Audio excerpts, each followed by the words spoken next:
Salut à toi, bienvenue dans cette vidéo dans laquelle on va parler des color swatch.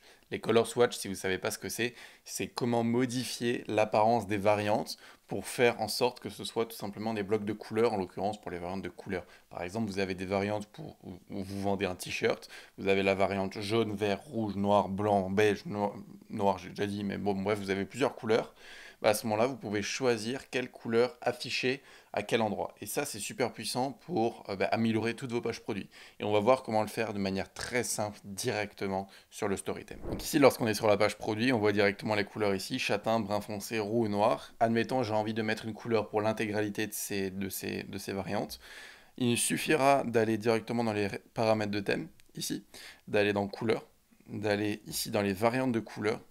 Euh, Ici, on va pouvoir mettre directement toutes nos définitions et là, on va pouvoir mettre le champ du couleur. Le champ de couleur. Donc, le champ de couleur, c'est le nom de la variante, le nom de l'option finalement, enfin du groupe de variantes à partir duquel on a envie que ça trigger ce genre de filtre ici.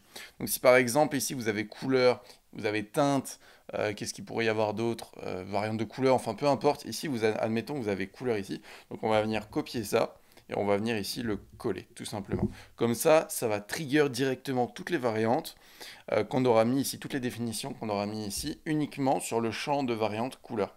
Donc si par exemple vous avez un autre ensemble de variantes où il y a les mêmes définitions, ben, ça ne va pas être remplacé au moins par un bloc couleur parce que vous ne le voulez pas. Donc à ce moment-là ici on met le champ de couleur, comme ça va uniquement trigger les variantes couleur. Ok, là par exemple j'ai du châtain.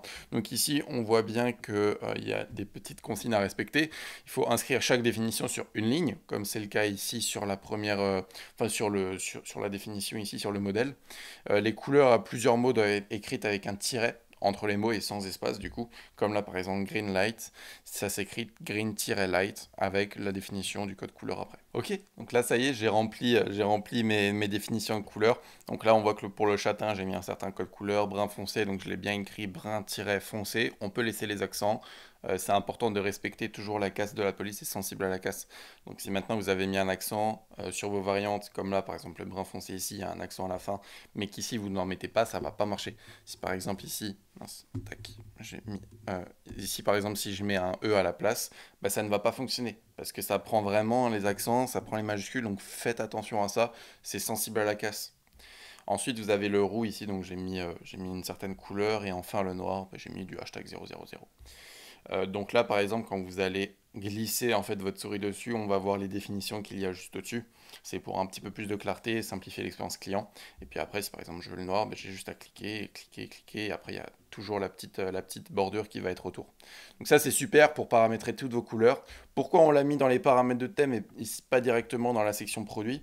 C'est parce que dans une future mise à jour, sur les pages de collection, on va pouvoir ajouter ici les ronds de couleurs automatiquement. Si par exemple vous avez un produit qui a une variante, un groupe de variantes qui s'appelle couleur ou alors qui s'appelle de la manière dont vous l'avez défini dans les paramètres de thème et que les modèles de variantes que vous avez mis dans la section variantes de couleur correspondent, à ce moment-là, il y aura les petites bulles qui vont s'afficher ici directement de couleur. On va même peut-être, pourquoi pas, cliquer dessus pour afficher différentes images, encore une fois. Donc ça, c'est super cool. Faites ça sur vos boutiques lorsque c'est pertinent. Et puis on se retrouve très bientôt pour une prochaine vidéo.